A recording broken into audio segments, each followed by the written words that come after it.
Okay, welcome everyone to the Spring Judaic Studies lecture.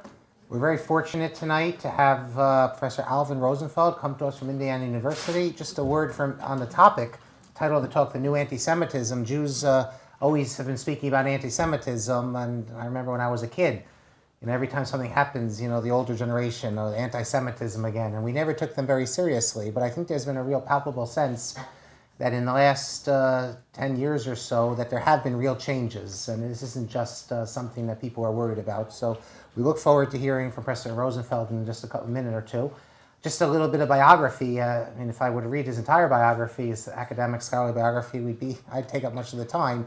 It's a very long and distinguished career in which he's professor not only of Judaic studies but also of English, and has done important work on American poetry. After that, on Holocaust studies, and recently, of course, in the area of anti-Semitism. Just to give you a list of some of his awards, he's on the boards of and consultant of the Anti-Defamation League, American Jewish Committee, Lilly Endowment, Wexner Heritage Foundation.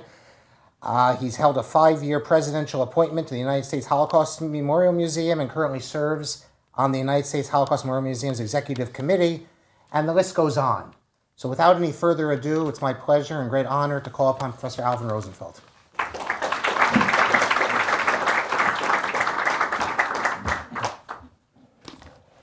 Thank you, Professor Shapiro, and thank you all. Can you hear me okay? Yes? Good. Let me say how pleased I am to be here. I was born and raised in Pennsylvania, not this part of the state, but nonetheless, I'm happy to be back in my home state. It took me about 9.5 hours to get here today, so it's been a long, long trip because my plane was canceled, nobody's fault. I will try to give you as good a lecture as I possibly can after 9.5 hours on the road. To speak about anti-Semitism, of course, is not to speak about an uplifting subject, so I won't guarantee that you're going to leave this evening feeling elated by what you hear. I do hope you'll feel that your eyes have been opened to some very, very troubling developments that are happening today. They're not happening in Scranton, they're not happening in Bloomington, Indiana, where I live, but America is not free of some occasional anti-Semitic incidents. I'll begin by telling you about some of them. You'll be familiar with some of them will be new to you. Then I'm going to survey certain developments in Europe and then the Muslim world. The result of all of that, I think you'll see, is that we're living at a time when anti-Semitism is not just a historical subject, but a contemporary reality. What one can do about it is another matter, and maybe we can spend some time at the end of my talk speaking together about what might be done. Okay? Just a few weeks ago, as you're probably aware, there was an incident in Kansas City. How many of you are familiar with what happened in Kansas City? As you know, a guy came with guns to 2 Jewish institutions and murdered 3 people. As it happens, the 3 people were not themselves Jews, but he was looking for Jews. And the way that was written up is that it was an aberrant incident, unusual for America, what was called a one-off experience. And to a degree, that's correct. But it's not by any means an isolated incident. It's been preceded by similar incidents. God forbid it will be followed by similar incidents, but my guess is it probably will be. But let me remind you of a few things that have happened in recent years. On July the 28th, 2006, a gunman forced his way into the offices of the Jewish Federation building of Greater Seattle, and he shot 6 women, one of them fatally. The shooter's name was Navid Afzal Haq. He identified himself as a Muslim American who was looking to target, these are his words, something Jewish, because he was angry at Israel, he said. The Seattle Jewish Federation is an American institution, not an Israeli one. But as Mr. Hawk stated in reference to the people he shot, these are Jews. I'm tired of getting pushed around and our people pushed around. I wanted to make a personal statement against Jews.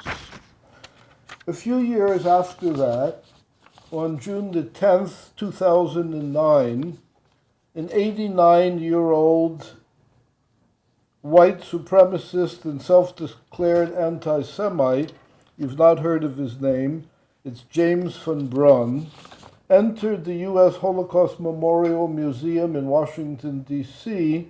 with a .22 caliber rifle, and he murdered a museum security guard. And note that this killer left in his car, which had been abandoned just outside the museum, reads as follows: "The Holocaust is a lie. Obama was created by Jews. Obama does what his Jew owners tell him to do. Jews have captured America's money. Jews control the mass media." Unrelated, but on that very same day, the Reverend Jeremiah Wright, whose name may be familiar to you, he was President Obama's minister in Chicago. He had been close to President Obama for some 20 years as his former pastor, was quoted in the New York Times as complaining that Jews were keeping him from visiting Washington and seeing the president in the White House. In early May 2009, a fellow whose name likewise will mean nothing to you, Stephen Morgan, was charged with the murder of a student at Wesleyan University in Connecticut. She was of Jewish family background. Her name was Johanna Justin-Jinich. He fatally shot her while she was at work in the university bookstore. The suspect's personal journal was recovered after this murder, and I quote some words that he wrote into his journal. "I think it's okay to kill Jews and to go on a shooting spree at this university." The same month, in mid-May 2009, the FBI arrested 4 guys in New York City and charged them with plotting to blow up 2 synagogues in the Riverdale section of the Bronx. The group's ringleader, James Cromite, was quoted as saying, and I apologize for the vulgarisms of this language, it's his language, not mine, but I quote him, "I hate those motherfuckers, those fucking Jewish bastards. I would like to destroy a synagogue."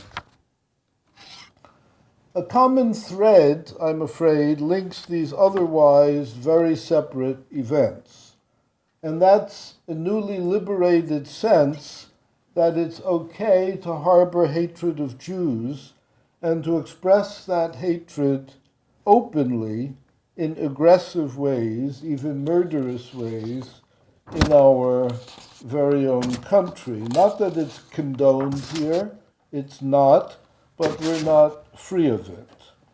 Such pathology, if that's what I'm describing, has been spreading, in fact, on a global scale, well beyond this country, and over the past 14 years or so, from about the year 2000, accounts for a great many instances of anti-Jewish hostility. The onset of what many people now call the new anti-Semitism dates, as I said, back to about the year 2000. The collapse of the Camp David peace talks in that year, followed shortly thereafter by the terror campaign that accompanied the Second Intifada, helped to create a bitterly hostile mood against Israel and against Jews in general. So did the terror strikes against New York and Washington, D.C. on 9/11, 2001, for which Jews were widely, if absurdly, blamed. And when in March 2003, our country decided to go to war against Saddam Hussein's Iraq, Jews were once again held accountable, this time because some of President Bush's advisors had names like Pearl, Wolfowitz, and Abrams.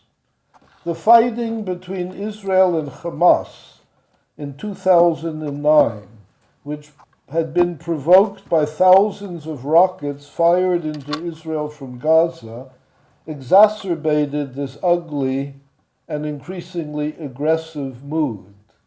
The current global financial crisis, for which numerous people likewise hold Jews responsible, has also fed a widespread and reawakened anti-Semitism. Taken together, these and related developments provide the backdrop to today's anti-Jewish rhetoric and anti-Jewish activities. Before examining some of the features of this new anti-Semitism, it's important for me to tell you something about its effects. According to a survey of attitudes towards Jews recently conducted in 10 European countries, many of the older anti-Semitic canards still resonate in Europe. Here are a few examples. 36% of respondents in these 10 European countries believe that Jews have too much power in the business world. In some of these countries, the figures rise to 73%, 54%, 60%. That's Hungary, Spain, and Poland. 39% of Europeans think Jews have too much power in international financial markets. 41% think Jews talk too much about the Holocaust. 55% believe that Jews are more loyal to Israel than to their own country. 22% of those surveyed still blame Jews for the death of Jesus. Other surveys carried out over the last years show similarly disturbing results.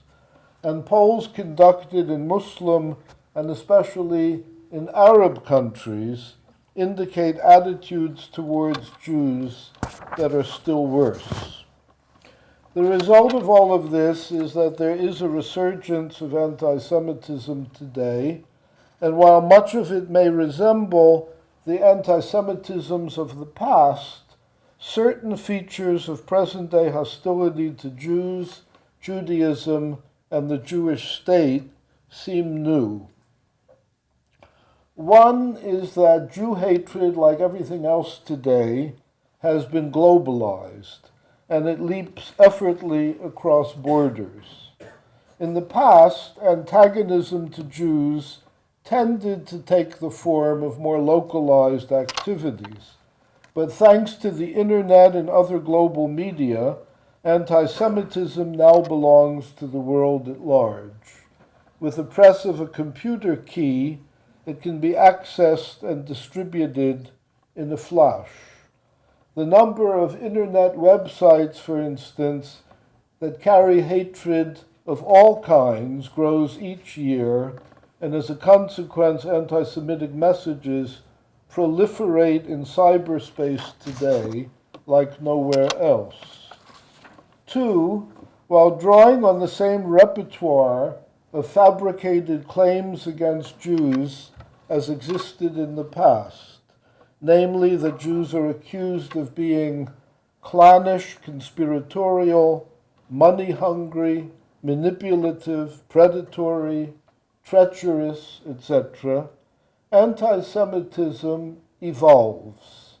It may, for instance, continue to promote images of Jews as poisoners, but instead of contaminating wells, as they were said to do in the medieval period, or blood, as in the Nazi period, this time Jews are sometimes accused of contaminating the atmosphere itself, or even targeting DNA. Three, some of the most virulent sources of today's anti-Semitism are located within parts of the Muslim world, not as in the past within Christendom. While some of this negative passion is attributed to Muslim anger towards Israel, much of it predates the violence brought on by the two intifadas and the Gaza war, and seems to have roots within segments of Iranian and Arab Muslim culture. Four, a significant strain of contemporary anti-Semitism either denies the Holocaust outright or diminishes the extent of its destructiveness, claiming that Jews exaggerate the numbers of the dead to win the world's sympathy. At the same time, it's become common for the words and images of the Holocaust to be appropriated for use against the Jews, branding them as the new Nazis and accusing Israel of conducting a campaign of genocide against the Palestinians. In addition, Holocaust denial, which has long been a staple in parts of the Muslim world, is now accompanied by genocidal threats against Israel and the Jews. Thus, while the facts of Hitler's war against the Jews are commonly minimized or suppressed, the wish to bring on a second Holocaust is openly expressed. Consider the words of a former president of Iran, Hashem Rafsanjani. I quote him, "The use of even one nuclear bomb inside Israel will destroy everything. It's not irrational to contemplate such an eventuality," he said. Five, and in line with what I've just told you, some of the most impassioned charges leveled against Jews involve vicious accusations against the Jewish state. What is called anti-Zionism, in fact, is the form that much of today's anti-Semitism takes, so much so that some now see earlier attempts to rid the world of Jews finding a parallel in present-day desires to get rid of the Jewish state. These eliminationist fantasies go well beyond legitimate policy critique, and they call for an end to the Jewish state as such. These ideas are by no means altogether new, but they take on a new emphasis. And we have to ask, what is it about Israel that makes it so objectionable as to desire its elimination? To Muslim rejectionists, Israel represents the unacceptable intrusion of an alien, politically sovereign Jewish state into lands that many Muslims consider to be exclusively and eternally a part of Islamic sovereign possession. As one Egyptian cleric, Zakhlul al-Najjar, puts it, and I quote him, the Prophet Muhammad said, "If the enemy treads upon even an inch of Muslim land, jihad becomes a duty, and the child should set out on jihad even without his parents' permission, a wife without her husband's permission, a slave without his master's permission." To Muslims who line up with this extreme jihadist strain of thinking, granting Israel recognition or legitimacy is simply out of the question. According to the Egyptian cleric I just quoted to you, it's inconceivable that we deal with this band of thieves as a state. We made a big mistake by treating them as a state. This is not a state. These are gangs of evil thieves and murderers.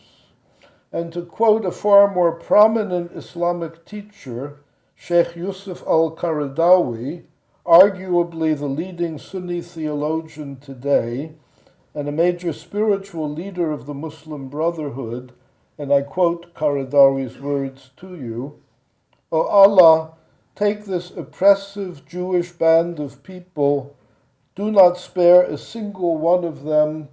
O Allah, count their numbers and kill them down to the very last one. To drive home his message, Sheikh al-Qaradawi personalized his curse by declaring, I personally will shoot Allah's enemies, the Jews, and they may throw a bomb at me, and thus I will seal my life with holy martyrdom. As further illustration of this extreme but all too prevalent view, consider the following, which I quote to you from a sermon in a Palestinian mosque and broadcast over Palestinian Authority TV not too long ago. O Muslims, the Jews are the Jews. The Jews are the Jews. Even if donkeys would cease to bray, dogs cease to bark, wolves cease to howl, and snakes to bite, the Jews would not cease to harbor hatred towards Muslims. The Prophet said that if two Jews would be alone with a Muslim, they would think only of killing him. O Muslims, this land will be liberated only by means of a return to the Quran, and when all Muslims will be willing to be jihad fighters for the sake of Allah and for the sake of supporting Palestine. I continue to quote from the same sermon. The Prophet says, you shall fight the Jews and kill them until the tree and the stone will speak and say, O Muslim, O servant of Allah. The tree and the stone will not say, O Arab. They will say, O Muslim. And they will not say, where are the millions? And they will not say, where is the Arab nation? Rather, they will say, O Muslim, O servant of Allah, there is a Jew behind me. Come and kill him. Are there more moderate voices within the Muslim world who don't sound like those I've quoted to you? There are. But they have a hard time contending with the people who are spreading the kind of annihilationist rhetoric of militant Islam that I've just exhibited to you. And the latter have inscribed anti-Semitism at the very core of their message. As the Lebanese-born scholar Gilbert Ashkar writes, and I quote him, anti-Semitism in both its traditional and Islamicized variants, as well as its Holocaust-denying corollary, has grown spectacularly in Arab political statements and Arab media. Most scholars explain this hostility as a consequence of European anti-Semitic texts being imported into the Muslim world. Arabic and Turkish translations, for instance, of Hitler's Mein Kampf and the Protocols of the Elders of Zion are widely circulated and in some countries have become bestsellers. A few years ago I was in Istanbul and a friend took me to a bookstore and showed me Turkish translations of Hitler's Mein Kampf put out by 11 different Turkish publishing companies. The toxic influence of these deeply anti-Semitic works is felt across much of the Muslim world, where conspiracy theories about Zionist plots to undermine Islam and dominate the media, the markets, and political power are now well established. Bassam Tibi, a Syrian-born and devout Muslim, author of a book published recently by Yale University Press entitled Islamism and Islam, which I recommend to you, situates this hatred of Jews, and I quote him, in the notion that Islamic civilization is regarded as being under siege by an imaginary Jewish evildoer. Hence the Islamist belief in a cosmic war which must continue between Islam and world Jewry until Islam prevail. Tibby concludes, and I quote him again, Islamist anti-Semitism does not emanate from the Middle East conflict and will not subside after resolution of that conflict. A Pakistani Muslim author now living in Canada named Tarek Fatah agrees with Professor Tibby, and I quote his words. He says, Islamist hatred of the Jew has little to do with the state of Israel or a supposed love for Palestine. If tomorrow Ahmadinejad, who, as you know, until recently was president of Iran, was able to fulfill his threat to wipe Israel from the face of the earth, hatred of the Jew would continue still unabated. Fatah goes on to say that such racist doctrines are widespread, and these are his words, not mine, and have slowly corrupted the attitudes of generations of Muslims, among whom Jew hatred is now the norm and not the exception. Seen in these terms, the argument about Israel does not begin with 1967 and the expansion of the country's borders following its military victory during the Six-Day War, but rather begins in 1948 with the establishment of the Jewish state.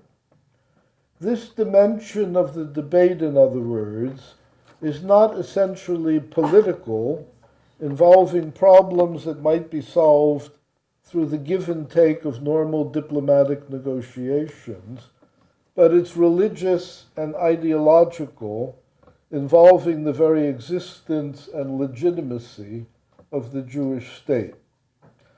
Hamas, which, as you know, rules Gaza and is now in partnership with the PLO, is on record as declaring it will never recognize Israel and predicts that the Jewish state will be eliminated by the forces of Islam. Hezbollah's intentions, I refer to the terrorist group that now rules a good deal of Lebanon, are similar. And behind both of these militant rejectionist groups are some of the most doctrinaire teachings of the Muslim Brotherhood. Speaking in Tehran to a gathering of high-level representatives of Muslim countries in August 2012, Ahmadinejad, at the time president of Iran, declared in a typical excoriation of the Jewish state, anyone who loves freedom and justice must strive for the annihilation of the Zionist regime in order to pave the way for world justice and freedom.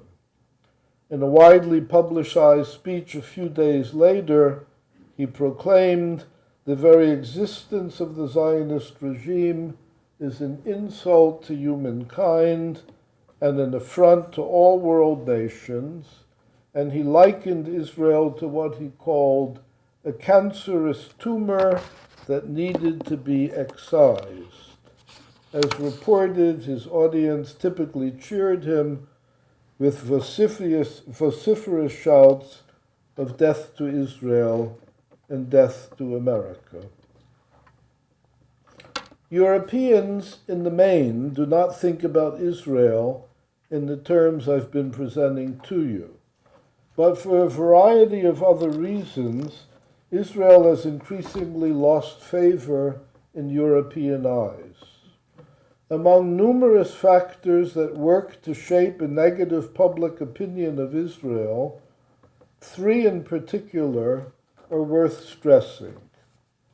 One, at a time when European elites like to think of themselves as living in a post-national phase. As you know, the Germans have given up the mark, the French have given up the franc, the euro is the common currency, and European is to be the common identity in a post-national phase. Israel stands out to Europeans as what it is, a strong nation state. On these grounds, it appears anomalous to Europeans, a contradiction of what's regarded to be progressive and cosmopolitan values and priorities. Two, at a time when many in Europe have abandoned religion as a defining framework for their lives, and for all intents and purposes are living, at least in Western Europe, in a post-Christian era, Israel is regarded as giving religion too high a profile in the nation's public life. And three, at a time when Europeans have come to favor what they call soft power in defense of their interests and place relatively little stress on military solutions to global problems, Israel is seen as being overly militarized and all too ready to wage war in defense of its national interest. For these reasons and others, Israel appears anachronistic to Europeans, out of sync with the times. Add as well the pressures that Europeans feel from the continent's large and often alienated and angry Muslim minorities, many of whom despise Israel and object to close ties with the Jewish state, and some of the causes behind a shift in European thinking against Israel become evident. But more irrational factors are at work as well, as public opinion polls conducted in Europe over the last years indicate.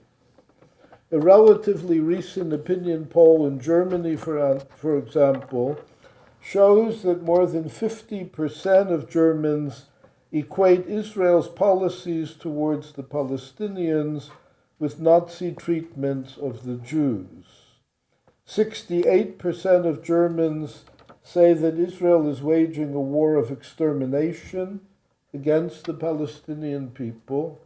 In terms of Europe as a whole, another poll shows that the majority of Europeans regard Israel as the greatest single threat to world peace. There's no evidence that would support any of what I just read out to you. So we have to ask the question, what is it that explains attitudes of this kind? One can, to be sure, object to specific Israeli policies and actions Israelis themselves do all the time without being an anti-Semite.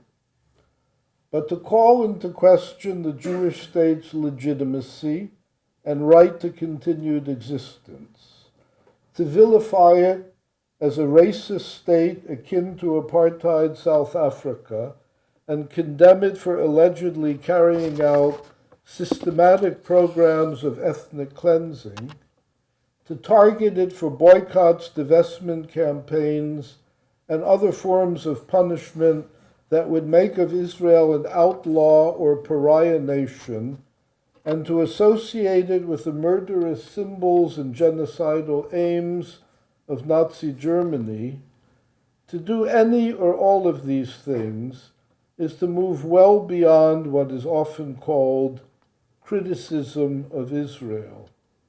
For what are these attempts to demonize and delegitimize Israel, if not the no longer hidden expressions of a wish to see the end of Israel? And not just Israel, for the distance has been narrowing between denunciations of Israel and excoriations of the Jews as such. On some of the placards and chants on display in street demonstrations in Europe at the time of the Gaza war, the terms Israel and Jew frequently became interchangeable. One heard and saw such slogans as not just Israel out of Gaza, but Jews back to the ovens and Jews to the gas. As one astute commentator at the time observed, the anti-Semitic incitement in the anti-Israel demonstrations is growing wider. When someone carries a slogan saying, "Kill the Jews," he expresses an expectation that someone will actually do it. The fantasy life of today's anti-Semites, in other words, has become overly excited and is no longer held in check by the taboos formerly in place against openly expressing Jew hatred. That's now increasingly the case in the West, and even more so in Muslim countries. Hassan Nasrallah, the leader of Hezbollah, probably spoke for many when some years ago he declared, and I quote him, "If we search the entire world for a person more cowardly, despicable, weak, and feeble in psyche, mind, ideology, and religion, we would not find anyone like the Jew. Notice, I do not say the Israeli." Those are his words, not mine. What can be done about any of what I've put before you? That really is the major challenge we face in an age when anti-Semitism has become as overt and widespread as it now is. I don't stand before you with perfect solutions, but I can say the following, and then maybe we can talk together after I conclude. With respect to those people, mostly on the far right and the far left, who go onto the street with the jihadists and shout "Hamas, Hamas, Jews to the gas," or use the internet to broadcast similarly hateful messages, the answer to the question, what can we do about them, is probably nothing. The minds of such people are beyond crude, beyond vulgar, and also beyond reach. Rational arguments won't persuade them to think more reasonably or benignly about the Jews. Our major concern should be to make sure their aggression remains confined to angry and hateful words and does not get acted out against innocent people. The same is true with respect to the hardcore Islamists who embrace a religiously grounded worldview that will not readily accommodate itself to rational and pragmatic modes of thinking and acting. Within politics, everything may be negotiable. Within religion, almost nothing of consequence is negotiable. People who are religiously inspired to shout "Death to Israel" mean what they say. They need to be taken at their word, and their unholy passions need to be contained and protected against. In a strange and heretofore unimaginable alliance, the advocates of radical political Islam are today linked within Europe to elements of both the political right and the political left. Solidarity among people in these otherwise incongruent groups is made possible by shared political goals and a set of impassioned grievances and hatreds. Depending on who the primary actors are and what the public occasion is, anger may be voiced against capitalism, imperialism, colonialism, racism, globalization, but especially against America, Zionism, Israel, and the Jews. In addition, today's anti-Semitism finds an unhealthy degree of support in the West among intellectual and media elites and is found on college and university campuses in prominent newspapers, periodicals, and TV programs, internet blogs and chat rooms, and some churches. When one adds all of these hostile elements together, they comprise a potent and a threatening mix. Some don't see it in these terms, and they prefer to appease and even collaborate with those who are the cause of the concerns that I've just put before you. The most worrying dynamic in Europe today, as one analyst puts it, is not the explicit vitriol directed against Jews by radical Muslim groups or far-right parties, but the new culture of accommodation to anti-Semitism. Typically, the response to anti-Jewish prejudice is to argue that it's not anti-Semitism at all, just anti-Israeli. But any clear-eyed observer of what's been happening knows that in most cases, such explanations lack credibility. Anti-Semitism, I'm afraid to say, and I've been saying long enough, is once again with us, often in the guise of anti-Zionism and on a global scale. Left unchecked, these developments are certain to bring on considerable and increasing harm. I'm going to stop there with apologies for giving you all a headache and a heartache, and I'll be glad to discuss anything that I've put before you. Thank you.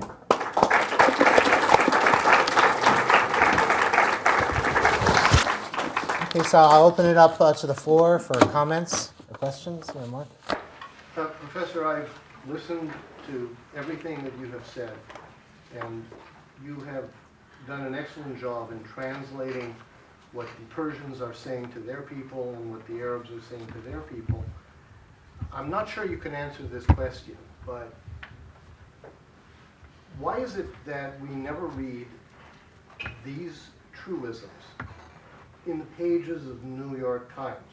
Or why is it that our politicians believe in proposing a fantasy land settlement with people who feel the way you have said they feel? If I'm missing something, please tell me. You're not missing anything. What I reported to you is obtainable, although not in the New York Times and the Washington Post and the Los Angeles Times and so on, because they tend not to pay attention. Why they don't pay attention, of course, is really behind your question. One, as I said, maybe the biggest problem we face is an accommodation with anti-Semitism and an appeasement out of fear that's very present today. It's very hard to look at. It's very hard to acknowledge as a reality. We're living, after all, in the post-Holocaust period. And we know where anti-Semitism, when it really gets going, can take us all into the gas chambers. And most people are reluctant to even consider that as a possibility. Do I see it as a looming possibility? Not gas chambers, no. But a nuclear bomb dumped on Israel, yes. God forbid it should happen. But if something like a second Holocaust were to take place, that's the form it would take.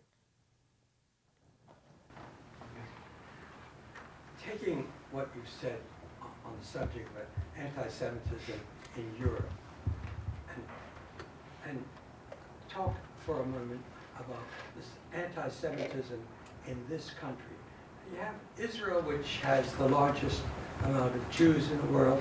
We have the second largest population of Jews, and the rest of the world has about 1 million. Is it not so that you could almost substitute the Muslims' hatred for Jews and substitute the word United States in particular? And is it not so that, or how would you describe anti-Semitism in this country, where it appears, as far as the best I could tell, Jews have never really had such a good standing and a good image in this country. The fringe groups have always been around, the militia groups, the right-wingers. But how would you describe anti-Semitism, contemporary anti-Semitism in this country? Because it's because we're so secular these days, and the European situation in terms of the amount of Jews is so different. Could you Yes, I'll be glad to the speak. situation in this country? Yes. First of all, I don't want to be misunderstood. All Muslims don't hate Jews. That's important to know. The figures I quoted to you represent a jihadist or radicalized strain of Islam. Islam is a world religion with, I don't know, 1 billion people or something like that. So please don't leave the room saying this guy came from Indiana University and told us all Muslims hate all Jews. That's simply not true. I don't believe it, and I didn't say it. At the same time, at the very core of much contemporary anti-Semitism is this Islamized, not Islamic, but Islamized version of Jew hatred, often finding citations in sacred scriptures of Islam.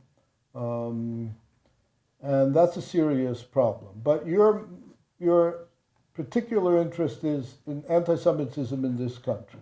I began by putting before you a number of incidents that have happened in this country.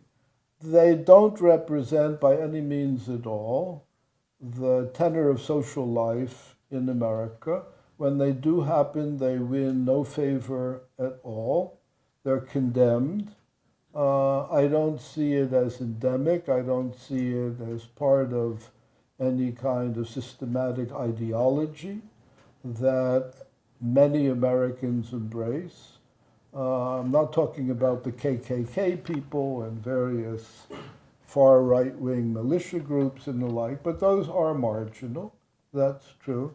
America's a very different place. America's an exceptional country. Among other things, America has no Middle Ages. Europe is the inheritor of a long medieval period with stereotypes of Jews that have been transmitted over the centuries. America isn't that way. America is also not a nation state in the way certain European countries are. Americans generally embrace a notion of pluralism. And in my town, the synagogue is situated between a Methodist church and a Lutheran church, and we all get along just fine. Americans are decent people for the most part, and I don't think have any tolerance for the kind of anti-Semitism that one finds elsewhere. I don't think we should take it for granted, by the way, and rest assured it will always be that way. One needs to be somewhat vigilant. But American Jews have done well, as Americans as well as Jews. And most Americans acknowledge that. And look, when a Kennedy can marry a Jew, and when the daughter of Donald Trump can marry a Jew, the Jews are accepted. We're embraced. So it's a very different country, thank goodness, than Europe in this respect. Yes? Talking to people in Europe and England, there's a growing hatred of the Muslim. Yes. Is that helping the situation, or isn't it? Hatred never helps anything. No, for sure it's but not. They're finding out that the Muslim are not, they don't want them to take over the world, which is their fear. Europeans have very large Muslim communities now. They don't know how to integrate them. Many of the Muslims don't care to be integrated. There are sort of parallel cultures trying to sit side by side in Western European countries, uneasily so. Is there bias against Muslims in many European countries? There is, no question about it, and that's never any good. At the same time, much of the anti-Semitism at the street level, not at the intellectual ideological or political level. But at the street level, I mean, real beatings in Europe of Jews in Europe are at the hands of Muslims. So it's a complicated picture. Michael.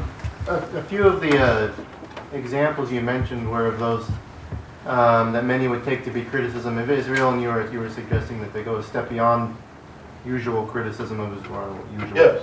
More common criticism of Israeli policy. What sort of criteria do you suggest for evaluating, or suppose distinguishing between even extreme criticism of Israeli policy versus a step beyond that to anti? Right. I know you've been to Israel and probably keep up to some degree with news from Israel. And Israelis themselves can be very sharp critics of their own governments, as Americans can be as well. There are lots of Americans, for instance, who stand strongly against the death penalty in America. It's one thing, however, and by the way, within Western countries, America's pretty lonely as a country that still has the death penalty. So that's a policy that Europeans, for sure, and even numbers of Americans don't like whatsoever. It's one thing to be against that policy. It's another thing to turn that policy into all of America and then become anti-American in a deep and abiding and inflammatory way. So there are lots of people in Israel and out of Israel who have sharp differences with Israeli policy on the West Bank and in other respects. There's nothing about that that has to be reduced to anti-Semitism, and I wouldn't do that. On the other hand, the European Union itself in 2005 and this country in 2007 adopted something called the working definition of anti-Semitism. And it speaks, Michael, to the very question that you raised. How do we distinguish between criticism, which can be legitimate and even strong, and something that veers into anti-Israel annihilationist rhetoric? Anything that compares Israel to the Nazi state is anti-Semitic, period. There's nothing, whatever Israel's wrongdoings, Israel is doing nothing whatsoever to have it appear to look like Hitler's Germany or favored South Africa. So those are two of the indices. There are a lot of very, very bad countries today. No one, but literally no one, puts a question mark over the future of North Korea, let's say, to exist, or of China to exist. Look at what China did in Tibet, etc., etc. But the future of these countries is not, in fact, open to question. As far as I know, Israel, and only Israel, among all the world's countries, has its legitimacy and right to a future questioned. And that, I think, at that point, one is looking at anti-Semitism. Yes, sir. I want to take it the reverse direction. If you travel around this country, particularly in the South, the Southwest, and you turn on the television, you will often come on TV shows on Christian stations that look like travelogues for Israel. There's a lot of Israelophilia, and the Israeli government has embraced many of these groups. Yes. But behind some of them, and probably not a small number of them, is the book of Revelations and the theology that we want an ingathering of Jews in Israel so they will either convert to Christianity or die. Where does that fall on the scale? It's different, obviously, from overt threats, but is there something in that bothers you or that we should look at? It doesn't bother me, no. It really doesn't, and I'll tell you why. First of all, I live in a country where Christianity is strong. I think my little town is something like 125 churches. So many, many, many of the people I know are Christians, and they love Israel and have Jewish friends. No, and I've spoken in many churches. I've never once been approached by a Christian who wants to convert me. But even if there were to be a Christian who, in his or her heart of hearts, wanted me to become a Christian, what power does the Christian have to convert me? None at all. It's not news that Christianity, over many, many centuries, looks upon Judaism in very ambivalent ways, sometimes embracing parts of Judaism, sometimes seeing Judaism as an unfulfilled religion that can only find its fulfillment through embrace of Christ. That's not new. So the wish for Jews to become Christians dates back a long time. But what is new is that the very same Christians who may want to convert us also want to befriend us. I'm happy to have their friendship, and I have no fear of their wish to convert me. And one more question? Yeah.